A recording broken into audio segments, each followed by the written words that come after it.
আসসালামু আলাইকুম। Hello everyone. মহাসড়কের এই সাজসজ্জা দেখে বুঝতে আর বাকি নেই যে যেহেতু ১২ই রবিউল আওয়াল আমাদের প্রিয় নবী মহানবী হযরত মুহাম্মদ সাল্লাল্লাহু আলাইহি ওয়াসাল্লাম এর এই পৃথিবীতে শুভ আগমন উপলক্ষে দিনটিকে বিভিন্নভাবে উদযাপন করা হয়। সেই উদযাপনের একটি অংশ হিসেবে মহাসড়কগুলোতে আপনারা দেখতে পাচ্ছেন কি সুন্দর করে লাইটিং এবং সাজসজ্জায় সাজানো হয়েছে।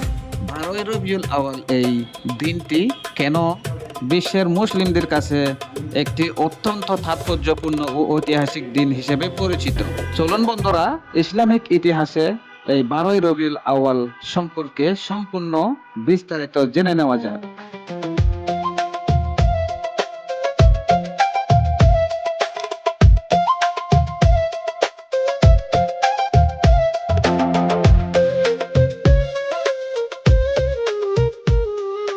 ইসলামিক ইতিহাসে ১২ই রবিউল আওয়াল একটি অত্যন্ত তাৎপর্যপূর্ণ ও ঐতিহাসিক দিন।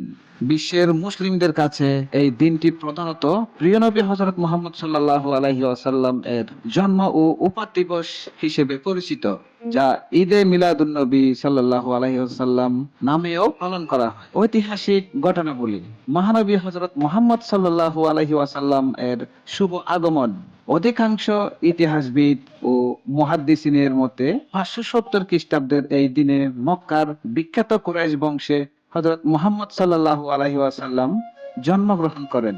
তার আগমনে অন্ধকারাচ্ছন্ন আরব সমাজে সত্য, ন্যায় ও মানবতার আলোর সূচনা হয়। মদিনায় হিজরত সম্পন্ন। মক্কার কাফেরদের অত্যাচার থেকে বাঁচতে ও ইসলামের দাওয়াত প্রসারে নবী করিম সাল্লাল্লাহু আলাইহি ওয়াসাল্লাম মদিনায় হিজরত করেন। দীর্ঘ সফর শেষে তিনি রবিউল আউয়াল মাসের এই ১২ তারিখেই মদিনার নিকটবর্তী কুবা নামক স্থানে পৌঁছান এবং পরবর্তীতে মদিনায় প্রবেশ করেন।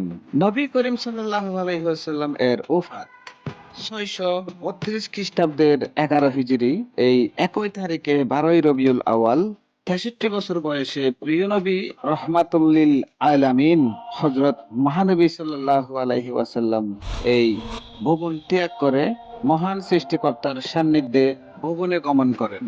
উদযাপনের সূচনার ইতিহাস: নবী করিম সাল্লাল্লাহু আলাইহি ওয়াসাল্লাম বা তাহার সাহাবীদের যুগে নির্দিষ্ট উৎসব হিসেবে দিনটি প্রাতিষ্ঠানিক কিংবা আনুষ্ঠানিকভাবে পালনের কোনো প্রচলনই ছিল না। তবে পরবর্তীতে হিজরি ৬ষ্ঠ শতকে এরবিল, বর্তমান ইরাক এর শাসক সুলতান মুজাফফরউদ্দিন বুকবুবি রাষ্ট্রীয়ভাবে ও অত্যন্ত জাঁকজমকপূর্ণভাবে প্রথম ঈদে মিলাদুন নবী সাল্লাল্লাহু আলাইহি ওয়াসাল্লাম উদযাপন শুরু করেন।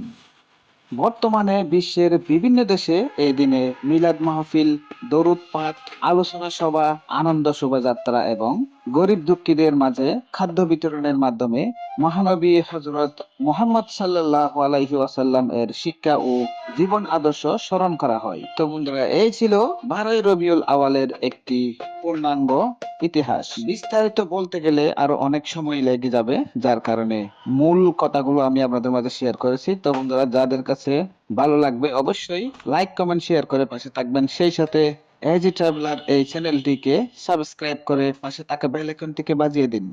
আজ এ পর্যন্তই। আসসালামু আলাইকুম ওয়া রাহমাতুল্লাহি ওয়া বারাকাতুহু।